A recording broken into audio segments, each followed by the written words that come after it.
Чүй облусунун Токмок шаарында Султан Ибраимов жана Дубовицкая көчөлөрүнүн кесилишиндеги тест атым сатуучу жай өрттөнүп жатат. Бул тууралуу аймактык кабарчыга күбөлөр билдиришти. Окуя болгон жерде өрт өчүрүүчүлөр иштеп жатат. Жабырлануучулар жок. Булак турмуш кейжи. Келе жаткан окуу жылында Кыргызстандын окуучуларына бирдей форма кийүү талабы коюлбайт. Бул тууралуу Билим берүү жана Илим министри Каныбек Исаков биринчи радиого маек берип жатып билдирди. Бул тема катуу талкууланып жатат. Эмне себептен окуучуларды бирдей форма кийүүгө милдеттендирген жокпуз? Себеби айрым мектеп жетекчилери тигүү цехтери менен сүйлөшүп алып, андан пайда көрүшөт. Ар ким өз кызыкчылыгына чуркабаш үчүн окшош форма кийүү талабын алып салдык. Бул үчүн мени сындашты. Бирок мектепте үстү ак, алды кара деген классикалык форма көптөн бери бар. Чечим кабыл алардан мурда биз ата-энелер менен акылдаштык, деди Исаков. Ал окуучуларга окшош форма кийгизели деген мектеп жетекчилеринин өз кызыкчылыктары бар экенин белгилеп кеткен. Булак Спутник кейжи. Мекеним Кыргызстан партиясынын мүчөсү Шайлообек Атазов 26 августта Ош шаардык милициясына 4 сааттай сурак берип чыккан. Укук коргоо кызматы аны менен профилактикалык сүйлөшүү жүргүзүп, Фейсбукка жазган билдирүүсүн атайын экспертизага берген. 27 августта экспертиза Атазовдун билдирүүсүндө массалык башаламандыкка чакыруунун белгилери бар деген жыйынтык чыгарды. Бул туурасында Азаттык радиосуна Ош шаардык ички иштер башкармалыгынын басма сөз катчысы Замир Сыдыков билдирген. Анын паспорт чогултуу боюнча айтканын негизинде да тергөө иштери башталды. Кылмыштар менен жоруктардын бирдиктүү рейстерине катталып, жазуу кодексинин 320-беренесинин кызмат абалынан кыянаттык менен пайдалануу негизинде тергөө иштери башталды. Шайлообек Атазов биримдиктин талапкери Азамат Арапбаев административдик күч колдонуп жатканын айтып чыккан. Ал буга чейин Мекеним Кыргызстан партиясынан талапкер болгонун айткан.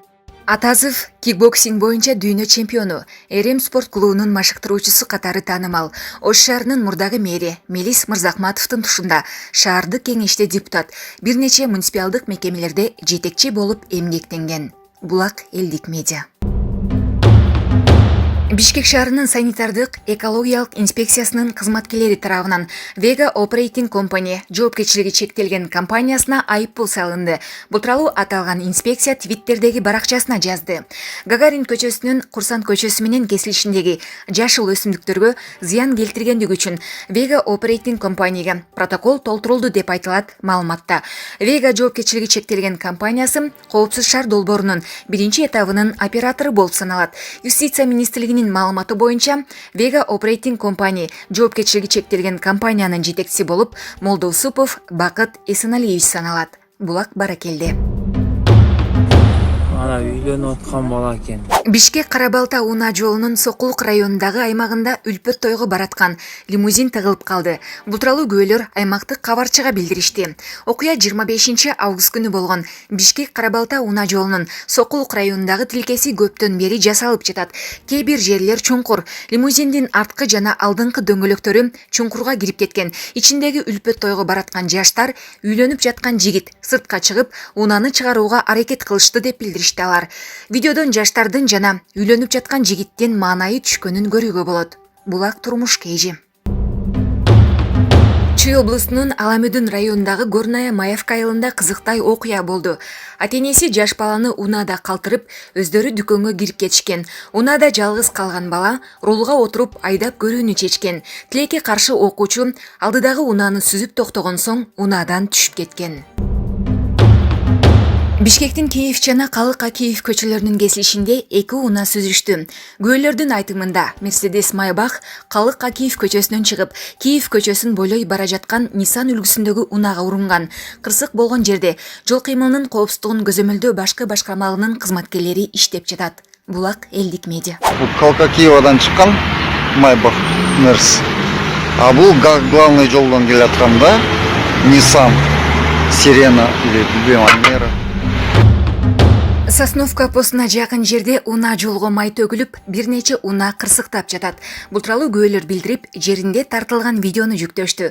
Жаан жаагандан кийин май төгүлгөн жолдун үстү тайгак болгондуктан жол кырсыкка себеп болууда. Айдоочулардын айтымында машина айдоого мүмкүн эмес. Булак элдик медиа. Сосновка постуна чыкканда май төгүлүптүр. Түндө төгүлгөн, качан төгүлгөн?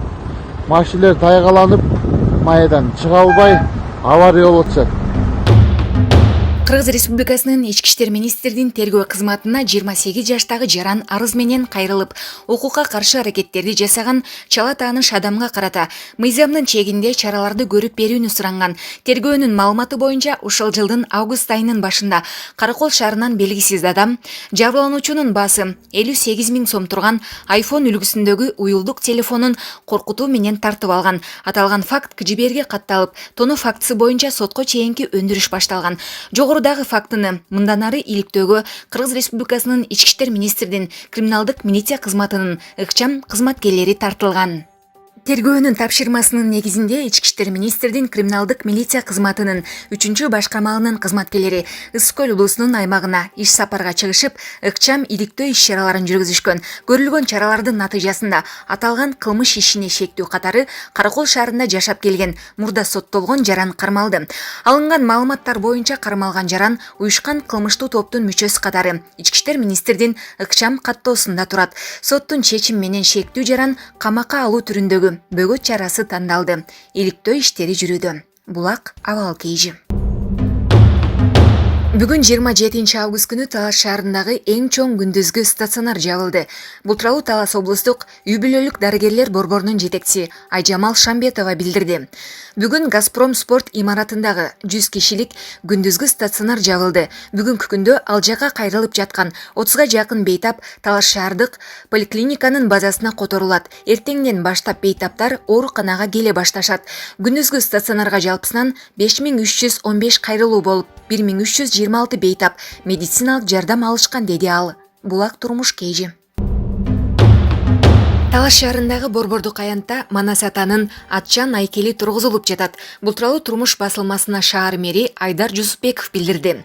Бул жерге Манас атанын отурган айкели турмак. Ал айкел башка жака коюлуп, бул жерге жеке ишкер демөөрчү болуп, Манас атанын атчан айкели тургузулат деген чечим кабыл алынган. Бүгүнкү күндө жергиликтүү фонддон айкелдин пайдубалы каржыланып, 1 миллион сом бөлүнгөн. Ал эми Манас атанын атчан айкели жеке ишкер тарабынан каржыланып жасалууда, деди ал. Булак турмуш кейжи. Чолпон Ата шаарында 11 жаштагы Асема Алсеитова үйүнөн эмне себептен чыгып кеткени такталды. Малым болгондой ал апасына таарынып кеткен. Аны 17 саат издешкен. Милицияга кыздын энеси Бактуу Долунту айылынын 1965-жылы туулган тургуну Күлнар кайрылган. Ал арызында кече 26 августта саат 9:00 чамасында небереси үйдөн чыгып кеткен боюнча кайрылып барбаганын билдирген. Кыз Чолпон Ата шаарындагы мектеп гимназияда 6-класста окуйт. Атасы Нурлан 40 жашта, апасы Аида 33 жашта. Асема апасы картошканын кабыгын жука кылып артышы керектигин айткандыктан таарынып кетип калганын айтты. Үйдөн чыгып кетип бара жатып, эс алуу үчүн 6000 сом акчаны ала кеткен. Анын 2000 сомун короткон. Аны издөө иштерине Ысык Көл облустук ички иштер башкармалынын кызматкерлери чыккан болчу. Асема түнкү саат 1:45 чамасында үйүнөн алыс эмес жерден табылып, ата-энесине тапшырылды. Булак турмуш кейжи. Карантин учурунда дүйнө жүзүндөгү көпчүлүк мырзалар чачын адаттагыдан узунураак өстүрүүгө мажбур болушту. Бирок алардын бирөө да Вьетнам өлкөсүнүн жараны Нугуен Ван Чин менен тең келе албайт. Ал 80 жыл бою чачын кырктырган эмес. Бул тууралуу Reuters басылмасы жазды. Нугуен Ван Чин 92 жашта. Ал адам кандай төрөлсө, баары ошол бойдон калышы керек деп эсептейт. Өзүнүн айтымында чачы узун өмүр сүрүшү менен түздөн түз байланыштуу. Эгер мен чачымды кестирсем өлүп калам, чачымды дагы тарабайм, дейт 92 жаштагы аксакал. Ал чачын 12 жашынан бери өстүрүп келет. Азыр чачына кам көрүүгө уулу жардам берет. Уулу дагы чачтын узундугу жаш куракка таасир этет деп эсептейт. Булак баракелде.